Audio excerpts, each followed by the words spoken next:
everybody. Thank you for being here today. Councilor Nichole Rogers. I have the honor of representing District 6 here in Albuquerque.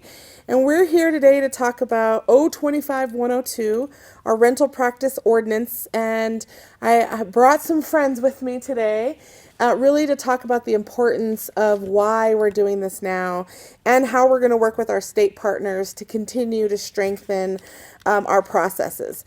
Well, look, we found some interesting stuff when we were looking in my district at what's advertised for rental fees. So the state, and I have Senator Heather Bregman's here with me. No, it's okay. Heather Bregman's with me, and Representative Cristina Parajon with me, who Senator Bregman co-sponsored the bill with Senator Hamlin out of Las Cruces. And we really want to be on a united front today to talk about what we're going to do to strengthen this, talk about stories of what's happening in our district. So we did some research. We filed a complaint of a landlord that was charging $250 for an application fee.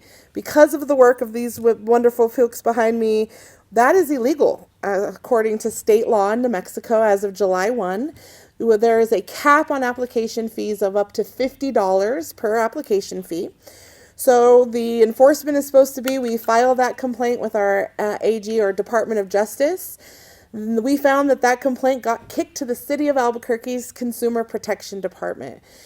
Without any city ordinances, the City of Albuquerque cannot enforce this state law. And so our department now has kicked it back to the AG or Department of Justice office for guidance because we don't have the ordinance passed yet. And that's why we're here today, to really talk about why this is important, that we cannot wait. We have residents who are suffering already in poverty, and added fees like this really is the difference between somebody being housed and somebody being unhoused. So this is really critical. So I want to first turn it over to State Senator Heather Bregman, who co-sponsored the bill, and that was SB 267, to talk a little bit about her work. Thank you so much. Thank you, Councilor Rogers, and good afternoon, everyone. My name is Heather Bregman, and I represent Senate District 15, which I call Midtown Albuquerque. It is roughly in the middle of the city, and it has some of the highest apartment complex counts in the state Senate. But what I really want to talk today about is SB 267, and really the matters that touch a lot of lives in New Mexico. And that really is the right to transparent and fair rental housing. In the 2025 legislative session, like Councilor Roger mentioned, I did proudly sponsor SB 267 with Senator Carrie Hamlin, and we really wanted to come up with common sense measures that protected New Mexicans. The bill simply required landlords to disclose all rental fees up front, cap screening fees at reasonable amounts, reduce late fees, and expedite remedies when violations occur. And as Councilor Roger mentioned, this bill and the current law empowers the Attorney General or Department of Justice office to enforce it and also engage people that might be violating the Unfair Practices Act. And it is an interesting situation that we have found ourselves in, that the councilor has discovered that the AG's office is directing the City of Albuquerque to enforce this, and the City of Albuquerque is unable to because the ordinance is missing. So I really want to commend the councilor for trying to put these already existing state statutes into a city ordinance. And it really is a critical step forward just to be sure that Albuquerque also has this authority. The ordinance would codify the protections that SB 267 established, give local officials the authority, and really ensure that renters aren't left with just rights on a piece of paper. The ordinance reinforces transparency and fee disclosures, as the councilor mentioned, and caps the fees at $50. It also requires landlords to offer at least one fee-free rental payment option, and strengthens enforcements with the clear protections and penalties when violations do occur. The City of Albuquerque, as we all know who serve these districts, is a city where nearly half the households are renters, and a lot of them are rent burdened, which means they use much of their income just to keep a roof over their head. So all the protections we can offer renters is really important at the state level, at the city level, at all levels of government. And with that, I really just respectfully call on the City Council to pass this ordinance that really just puts the state laws into the city laws so that we have a cohesive outcome for our renters. And I'll leave it at that. I'll hand it back over to Councilor Rogers. Thank you, Senator. I really appreciate that. And I think this is what's powerful about all of us being in connection with each other, the work that they're doing at the state, how it connects to the city, and how we can build upon that to really protect our residents. So I'm really grateful for our relationships that I can pick up the phone and say, hey, this is what we found.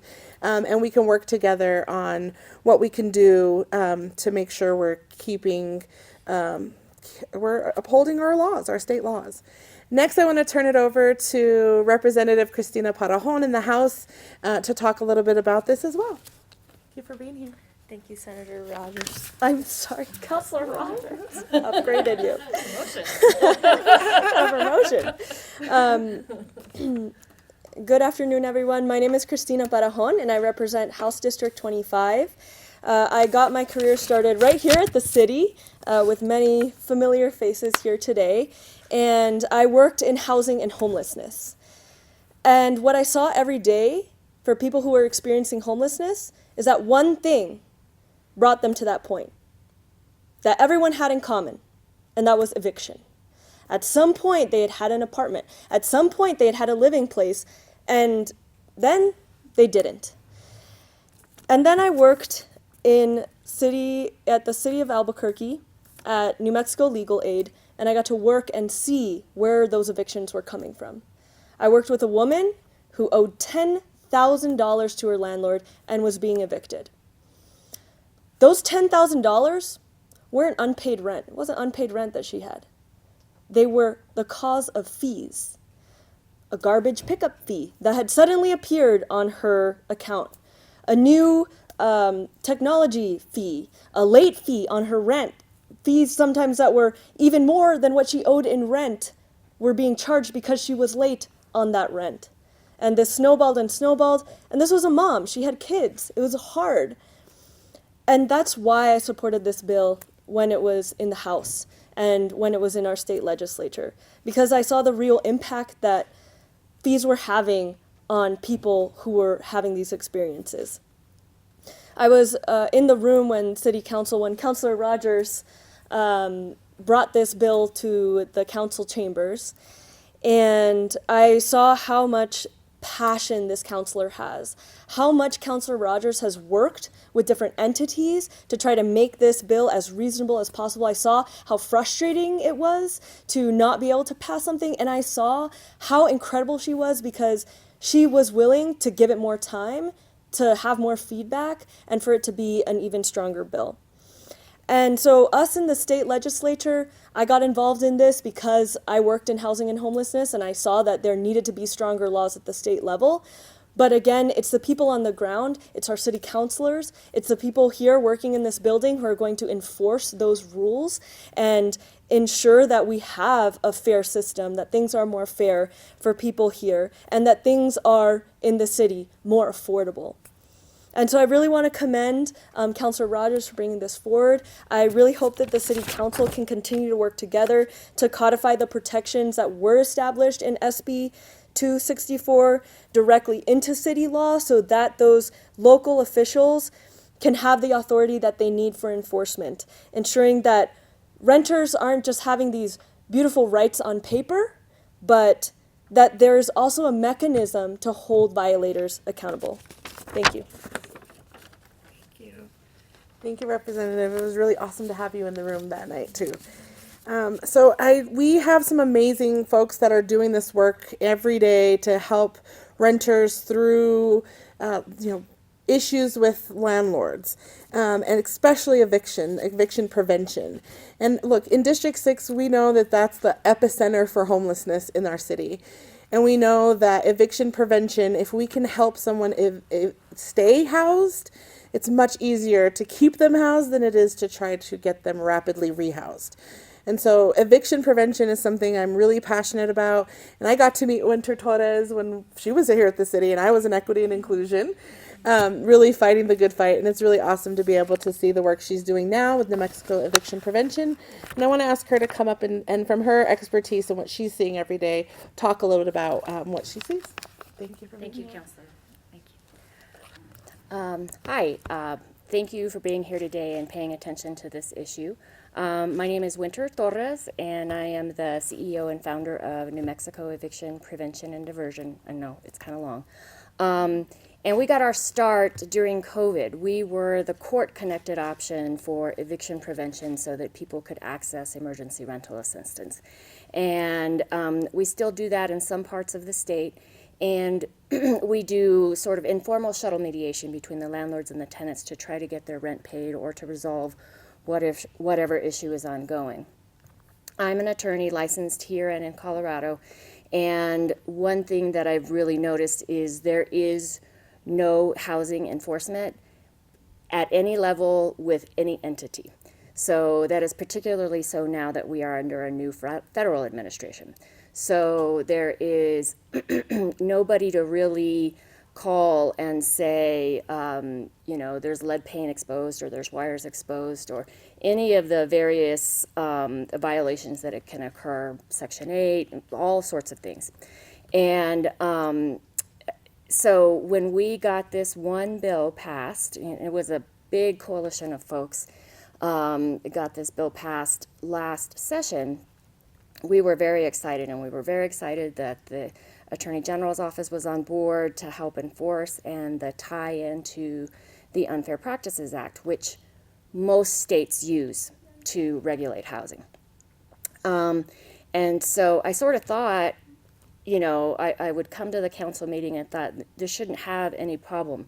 But there were some very strange dynamics that day, and, our sort of traditional opponents, who I would say really represent corporate landlord interests, including private equity, and not local New Mexico landlords. Definitely not mom and pop landlords. And, I think there were two of them that spoke, and I don't even know how many of us on our side spoke, and the bill had to be deferred yet again. There is no enforcement. They told a story about what happened when we did report to the Attorney General's office and the city reported to the Attorney General's office. There just needs to be some accountability. And this is just a small start. And we're just asking for fairness, for people to be able to stay in their homes if possible. And to that end, we have created a survey, since nobody else is collecting this information, to gather information on folks and their experiences. Have they been charged more than $50 per applicant to apply for a rental unit since July 1st? Have they, did they get the list of all of the fees so that they really know what rental payment is? Like, is it $1,500 or is it $1,500 plus $50 per pet and a $15 trash concierge fee and common area utility fee? I mean, they're endlessly creative, and that's all that this bill does, is asks people to be upfront and truthful. And quite frankly, we've had local complexes tell us they're not enforcing the law, just sort of blatantly, because that's what their corporate bosses outside of the state require. So we just ask for some consideration. Thank you. Oh, and the survey will be available to the public and will go out on social media. It should be going around now. Thanks. Thank you so much for your work and for helping us just help people through these. I've had my own experiences as a single mom with this stuff, but as a lawmaker now, and I feel like it's our job and council to use our power here in the city of Albuquerque to enforce state law. And that's what we're asking for here today. And so I'm really grateful to especially our lawmakers in Santa Fe as they're gearing up for the legislative session, for them to bring their expertise and their time here. We're going to continue to do the work to connect these dots from state to local government, to do what we need to do together to help our residents. And look, we're not asking for anything that anybody doesn't want when they go and enter into a contract, because that's what this is about, right? As a landlord and a tenant, it's a contractual contractual relationship. When I go to purchase a home, I know how much I'm paying for my mortgage. I know what my insurance is. Heck, I know how much I'm going to pay in interest to the life of that loan. I know what my taxes are going to be. I know what my insurances are going to be, all up front before I make that decision to purchase a home. And we're asking for the same transparency for our renters. When they go to rent a apartment or a home, here's what's expected of you as that renter. They can agree to that and enter into that contract in good faith because they know up front what's expected of them. And so I am grateful to our advocates, to the folks that did do public comment in opposition. Your feedback made this a much better product. And I know that we can do this in the city of Albuquerque. We can work alongside our state reps and our senators on the work that they're doing, bring it to the local level, share that information back, and continue to protect our residents. And trust me, we need a lot more protections. This is just something I thought would be low-hanging fruit and something nobody would have a problem with, transparency and fees. And so I'm grateful to my colleagues who've worked with me to strengthen it and make it better, because it really is going to take all of us. And I'm just so grateful for everybody. And let's get this passed. And thank you all for being here. And we can stand for any questions. Yes. So you tested it by going to the state. Can you maybe walk me Sure. through the timeline and like Sure. the dates and where it actually went in the city? Sure. So we submitted it through the online portal, through the Department of Justice website, Consumer Protection website. We heard back in about a week or so that they had received it. But the next correspondence we got from them said that they were sending it to the City of Albuquerque Consumer Protection Department. Once we heard that, we went to our department, asked if they had actually received the complaint. When we had our meeting, our council meeting, they had not yet received it. And so I reported then that they had not received it. Since then, they have received the submittal from the Department of Justice Consumer Protection to our Consumer Protection. They did it through our portal, which was also interesting.